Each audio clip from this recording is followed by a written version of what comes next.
What happens when a cop's prejudice leads him to stop the wrong person? A black man, calmly walking down the street, targeted, until the officer learns the shocking truth. He's not just any man. He's the head of internal affairs, and this encounter will change everything. Don't miss this powerful moment of justice. Watch now. It was just another quiet evening on the streets, the hum of distant car engines and the occasional chirp of crickets punctuating the calm atmosphere. The street lights flickered softly, casting long shadows across the sidewalk as the world moved at its usual pace. It was the kind of night where nothing seemed out of place, where everything appeared perfectly ordinary. But for Officer Daniels, this routine evening was about to turn into a moment that would change his life forever. Officer Daniels, a middle-aged man with a short temper and an unwavering sense of authority, had been working the late shift for what seemed like ages. The night was beginning to feel like every other night, slow, uneventful, and filled with the monotony of routine patrols. He had been on the force for over a decade, and tonight, just like countless other nights, he was driving through the dimly lit streets, occasionally pulling over a car or two for routine checks. His eyes darted from side to side, scanning the empty streets for anything that might require his attention. That was until he saw him. A man, walking down the street alone, sharply dressed in a dark suit that stood out against the shadows of the street. His stride was confident, unhurried, as if he was completely at ease in this part of town. His posture exuded an air of authority, with every step seeming deliberate, calculated. The man's tailored jacket swayed slightly as he moved, the creases in his pants crisp and sharp. Everything about him suggested success, professionalism, a man who was used to commanding respect. But to Officer Daniels, it didn't matter who the man was. All that mattered was that this man didn't belong here. This was his neighborhood, his territory, and Daniels had built a perception of it over the years. He was used to seeing people like this man in boardrooms or city hall, not walking down his streets at this hour. It was an instinct, a gut feeling, and Daniels wasn't going to let it go unchecked. Without a second thought, he pulled his patrol car over, the tires screeching as they scraped against the asphalt. He slammed the door open with a force that seemed to reflect the authority he felt in the moment. "Hey, you! Stop right there," Officer Daniels barked, his voice sharp and commanding, as if he were accustomed to being obeyed without question. His hand instinctively moved to his holster, his fingers brushing against the gun, as though prepared for any situation that might require force. The man's eyes locked onto Daniels with a cool, calculated gaze. His lips curled slightly into a bemused, yet calm expression. He stopped in his tracks, not because he was intimidated, but because he wasn't going to let this man dictate his actions. "Is there a problem, officer?" the man asked, his voice steady, yet carrying an air of authority that suggested he had been in situations like this before. Officer Daniels took in the sight of the man before him. His gaze moved over the sharply cut suit, the polished shoes that gleamed even in the dim streetlight, and the steady, unwavering confidence that the man exuded. He was not panicked or alarmed, instead, there was something unnerving in the way he stood. It was almost as if he was waiting for this moment, as if he expected to be stopped. "I need to ask you a few questions." "You look suspicious," Officer Daniels said, his tone filled with a hint of prejudice. He let his words hang in the air, as though the mere presence of this man was enough to warrant suspicion. In his mind, this man's attire, his confidence, and the hour of the night all combined to form a pattern that, to him, screamed of wrongdoing. People didn't walk around these streets at night in suits unless they were hiding something. The black man stood still, unflinching. His expression didn't change. He wasn't rattled. He had been in these situations before, too many times, and knew how to handle them. This was nothing new to him, but he wasn't going to let the officer's ignorance go unchallenged. "Suspicious," the man echoed, his voice laced with quiet disbelief. "I'm just walking down the street, officer. No crime, no harm. I don't think I need to explain myself to you." Daniel's brow furrowed as he scrutinized the man. He couldn't let this one go. There was something about him, something that didn't fit in with the world Daniels had built in his mind. The man's composed demeanor only heightened Daniel's suspicion, further clouding his judgment. As the moments passed, the tension between them grew, thickening in the cool air. Officer Daniels wasn't backing down. He needed to establish control, to remind this man who held the power in this situation. His hand lingered near his gun, his grip tightening slightly as he prepared to escalate. The black man didn't flinch. His gaze remained unbroken, and his voice remained calm. "You've got questions. Fine. But you don't get to treat me like a suspect based on nothing but your assumptions. If you're going to detain me, you better have a reason." Daniels stood there for a moment, caught between his need to exert control and the calm confidence of the man in front of him. He could feel his heart rate rising, an unease creeping into his chest. The man was right. He had no reason to detain him, no grounds for suspicion, but something inside Daniels was telling him to press forward, to assert his authority. But the man was already one step ahead. He knew how this would go. He had been stopped before, many times. And he knew exactly how to turn the tables when things went too far. The man's calm, measured response was already planting seeds of doubt in Officer Daniels' mind, even if he didn't yet realize it. The officer's grip on his gun loosened slightly, his mind racing. The power dynamic was shifting, but he didn't quite understand why. Officer Daniels wasn't going to let this man off the hook so easily. He had made his decision, and no matter how calm or collected the man appeared, Daniels was determined to assert control over the situation. His mind raced, fueled by a mix of irritation and suspicion. He couldn't understand why the man had no fear, why he seemed so unbothered by being detained on a dark street. That alone only made Daniels more certain that something was off. He took a step closer to the man, his eyes narrowing as he began the usual line of questioning. "What's your name?" Daniels asked, his voice sharp, tinged with a subtle sense of authority. He expected the black man to falter, to give some excuse or show any sign of discomfort. But instead, the man's response was swift and unwavering. "Michael Jameson," came the reply, his voice steady and clear. "Where are you headed, Mr. Jameson? And why are you out this late?" Daniels continued, still trying to assert dominance. The question felt routine to him, but there was a hint of aggression in his tone now, as if he expected an answer that would justify his gut feeling that something wasn't right. Michael paused, his eyes meeting Daniels'. He didn't seem nervous at all, if anything, he seemed almost amused, as though the officer's questions were predictable and petty. "I'm heading home," he answered plainly, his voice cool and collected. "I don't need to explain myself further." This simple response threw Daniels off guard. It wasn't what he expected. Most people would feel the need to explain themselves more thoroughly, to plead their case when stopped by an officer. But not Michael. He stood his ground, his posture as firm as his words. It was almost as though he were daring Daniels to continue questioning him. And that, above all, unsettled the officer. Daniels didn't like being unsettled. The man's calmness only amplified his suspicion. This wasn't how a routine stop should feel, and something inside Daniels was telling him that Michael wasn't being entirely truthful. But the more Daniels pressed, the more his questions seemed to bounce off the man's stoic demeanor.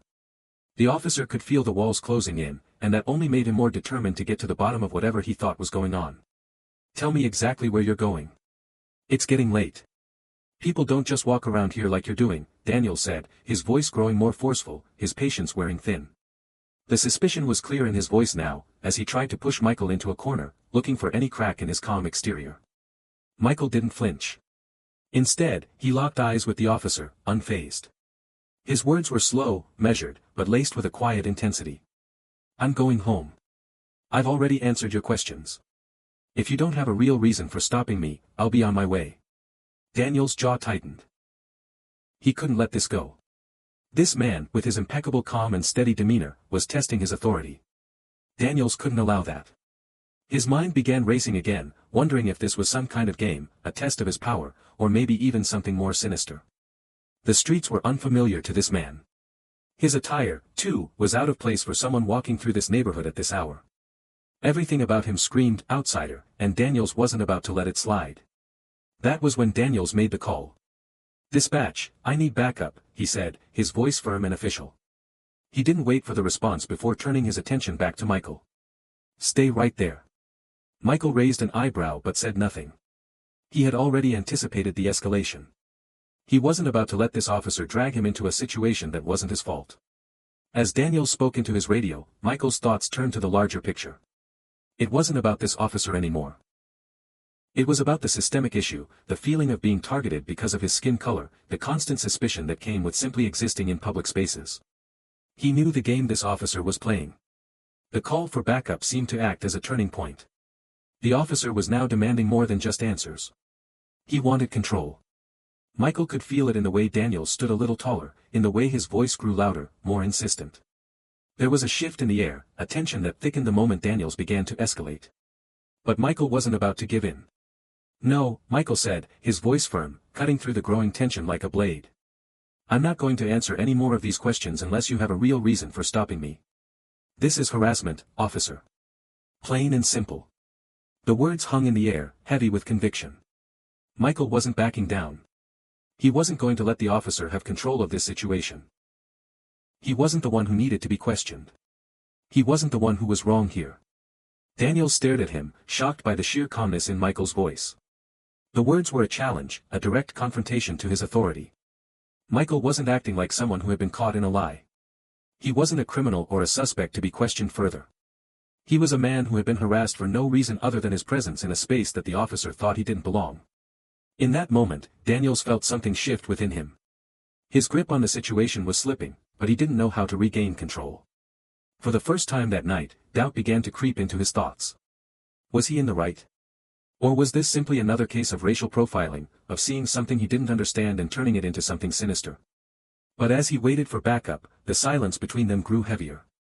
The black man's patience was wearing thin, but his resolve remained unshaken. In that moment, Michael wasn't just defending himself against this officer.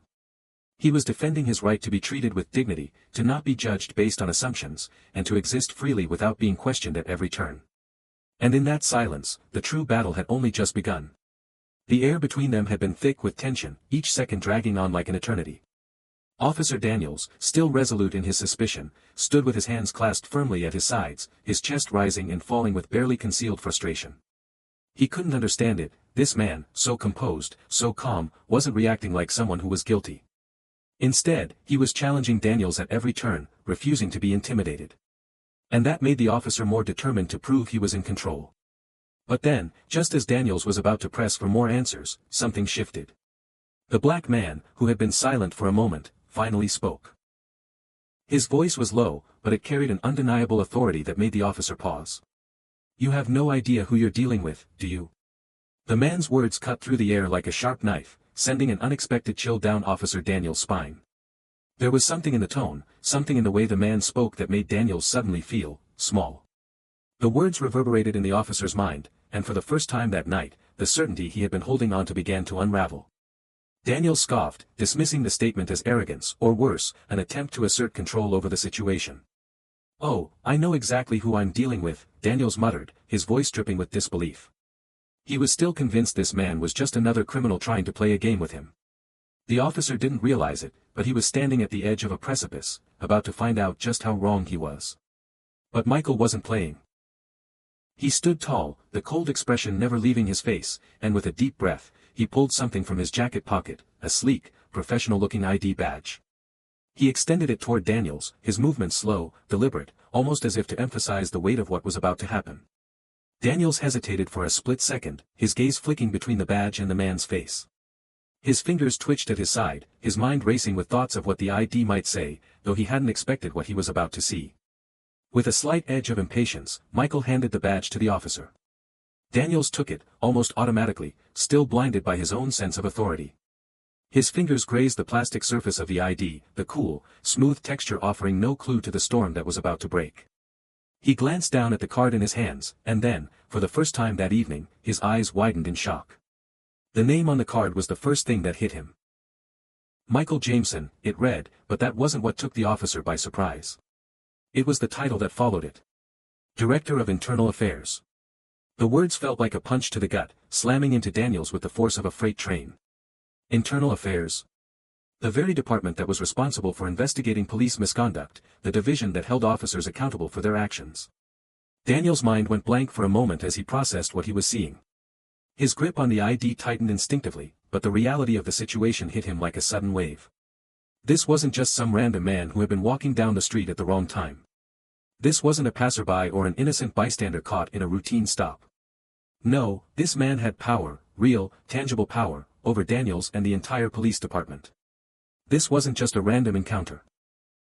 This was a man who could bring everything crashing down with a single phone call, someone whose very existence could change the course of Daniels' career. For the first time that evening, the officer's arrogance faltered. He wasn't the one in control anymore. The confidence that had bolstered his every move now felt hollow. His stomach twisted as the weight of his mistake sank in. He had harassed not just a random citizen but someone who had the authority to investigate him, his colleagues, and the very institution he worked for.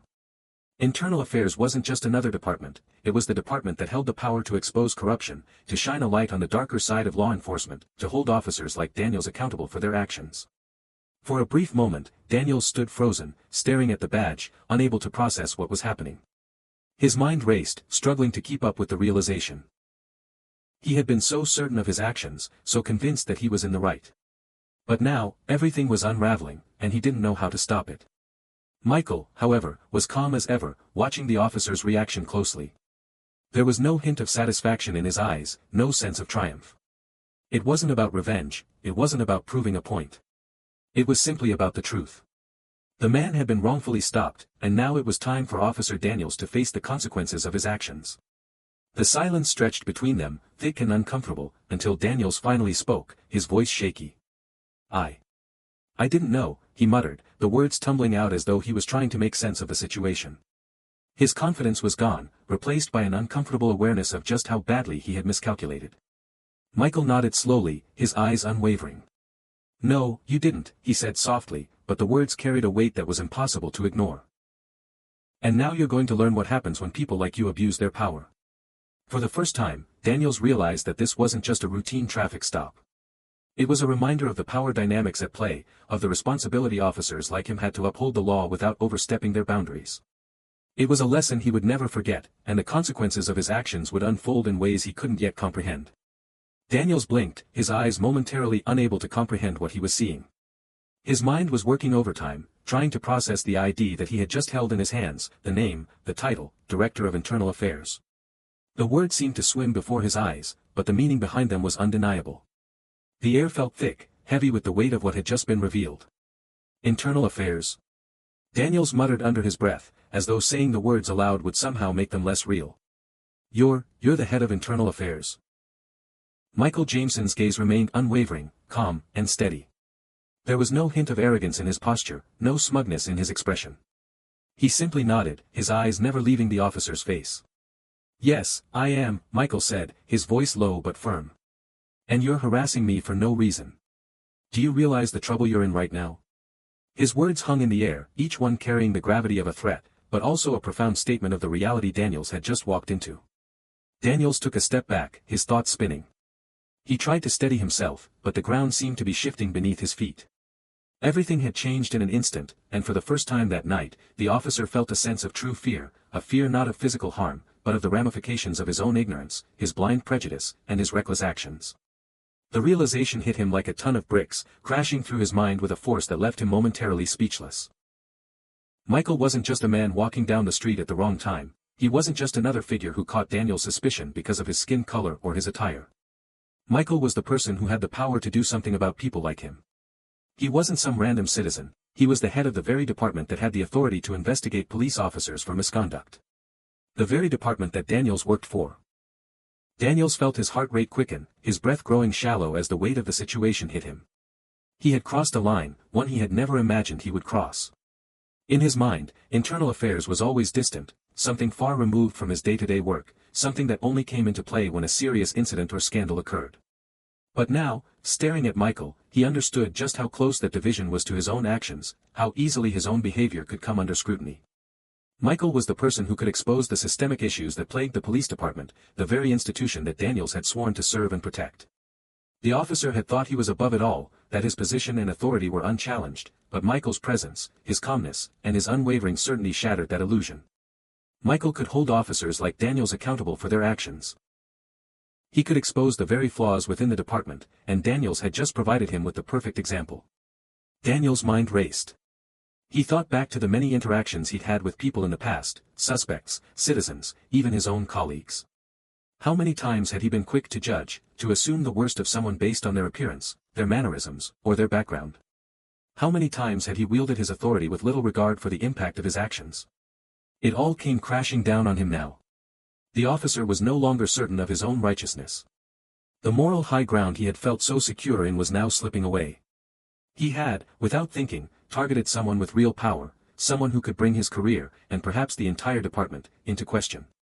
He had harassed a man who wasn't just any man but the very person who could investigate officers like him, who could uncover misconduct and hold others accountable for their actions. And now Daniels was facing the consequences of his ignorance and prejudice. The worst part, the part that gnawed at Daniels the most, was how easily he had made this mistake. How easily he had allowed his biases to cloud his judgment. He had seen a well-dressed black man walking alone at night and immediately assumed something was wrong. He had allowed his own prejudices to take the lead, to dictate his actions without stopping to question his assumptions. And now, with one simple revelation, he understood just how deeply he had erred. Michael's presence had shaken him to his core. The man standing before him wasn't just a victim of Daniel's bias, he was a symbol of everything the officer had failed to understand. Michael wasn't here to take revenge or to make an example of him. He wasn't here to punish Daniels. He was simply here, calmly asserting his authority in the face of a system that had allowed officers like Daniels to act with impunity. Michael wasn't just holding Daniels accountable in this moment, he was holding up a mirror to the larger issue at hand, the systemic racism, the abuse of power, and the failure to question the structures that allowed it to persist. Daniels, suddenly aware of how small and insignificant his actions had been, felt his face flush with shame. He had targeted the wrong person, someone who had not only the authority to expose the corruption within the force, but also the moral high ground to challenge the very systems that had allowed people like him to operate without consequence. The realization sank in deeper and deeper, until it felt as though there was nothing else in the world but the weight of his mistake. Michael didn't need to say another word. His calmness, his steady gaze, and the power that now radiated from him said everything Daniels needed to know. He had been caught in his own trap, and there was no escaping it now. Officer Daniels stood frozen, staring at Michael Jameson as the realization of what had just unfolded began to sink in. The black man in the dark suit was calm, far too calm for someone who had just been harassed by an officer of the law. For a moment, Daniels couldn't process the full weight of the situation. His mind raced with thoughts, but none of them could seem to escape the overwhelming sense of dread that had overtaken him. The arrogance he had held moments ago, the certainty that he was in control, was now completely gone. He stood there, powerless, as the world around him seemed to shrink. Without a word, Michael Jameson slowly reached into his jacket pocket and pulled out his phone. The motion was deliberate, as though he knew the officer was watching every move, and that knowledge only added to the pressure Daniels was feeling. The phone clicked as Michael unlocked it, his fingers steady despite the tension in the air. "I'm calling for backup," Michael said, his voice steady but firm, carrying an authority that left no room for argument. "And I suggest you start thinking about your actions, officer, because I can guarantee you, the world will know about this interaction." His words were like a hammer, each one driving a nail deeper into Daniel's sinking sense of self. Daniels blinked, unable to respond immediately. His mind was still reeling from the revelation that he had just harassed the head of internal affairs. Now, it seemed, Michael was taking the next steps to ensure that this incident wasn't swept under the rug, that it wouldn't just disappear. The officer's worst nightmare was coming true. The world he thought he knew, the world where his badge could shield him from consequences, was fading away. For a few seconds, Daniels considered trying to talk his way out of it, to apologize, to explain that he hadn't meant to escalate things so quickly. But something told him that those words would mean nothing to Michael. This wasn't about apologizing, it was about accountability. Michael wasn't here to listen to excuses. He was here to make sure Daniels understood that actions have consequences, no matter who you are or what position you hold.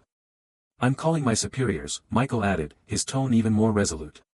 He began to dial the number, and the sound of the phone ringing filled the otherwise silent air. The sharp contrast of his calm demeanor against the storm brewing inside Daniels made the officer feel smaller, more exposed than ever before.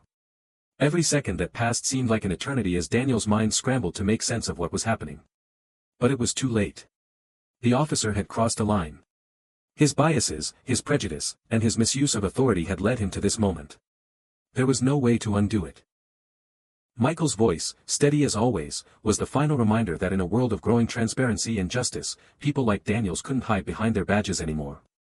As Michael spoke with his superiors, Daniels felt a deep, crushing sense of inevitability. His career, his reputation, everything he had built, was now on the line. And all of it was the result of his own failure to see the humanity in the person he had decided to target that night. In that moment, Daniels understood the true weight of his actions. He had treated another person as less than human because of the color of his skin, and now he was about to face the consequences of that dehumanization. For the first time, Daniels saw the entire scope of the issue. It wasn't just about this one interaction. It wasn't just about this one black man on the street. It was about the systemic racism that had allowed officers like him to abuse their power unchecked for far too long. It was about the culture of silence and impunity that had existed for so long within the department, where officers were protected by their own colleagues and often never held accountable for their actions. But that world was changing, and Daniels had just found himself on the wrong side of it. The realization hit him harder than he could have imagined. The man standing before him, the man who had been harassed, wasn't just a victim. He wasn't just a figure in the street who could be dismissed and moved past. Michael Jameson was a symbol of something much larger: power, justice, and change. The black man in front of him wasn't just a civilian, he was a force that could reshape the very system that Daniels had spent his career working within. Daniels had underestimated Michael, and that was a mistake he would never forget. In the quiet of the moment, as he stood there facing the consequences of his ignorance and actions, the officer came to understand something crucial. Power was not just something you held by virtue of a badge or uniform. True power was in the ability to hold others accountable, to challenge the systems that allowed abuse to continue unchecked. And Michael Jameson had that power. As Michael finished the call and looked back at Daniels, there was no anger in his eyes, only resolve. He wasn't here for revenge, but for something far more important: justice. And now, Daniels would be forced to reckon with his actions, knowing that the world would know about this interaction, that his moment of prejudice would be laid bare for all to see. There was no going back. In that moment, Daniels realized that the world he had known was no longer in his control. Accountability had arrived, and there was no escaping it. As the weight of the situation pressed down on Officer Daniels, a newfound sense of realization gripped him. The arrogance that once defined his actions had crumbled under the undeniable truth: power doesn't lie in a badge, but in the ability to hold others accountable. Michael Jameson wasn't just a man, he was a symbol of justice and change. A lesson in humility, not just for Daniels, but for anyone who dares to abuse their power. This moment, the turning point in their lives, wasn't just about one encounter, it was about the larger battle for equality and fairness that continues to reshape our world. And as the officer stood frozen, knowing his mistake would cost him far more than he could comprehend, the air was thick with the undeniable truth: no one is above accountability. If you found this story eye-opening, don't forget to like, share, and subscribe for more powerful stories that challenge the status quo. Stay tuned for the next chapter, where change is inevitable, and justice never takes a back seat.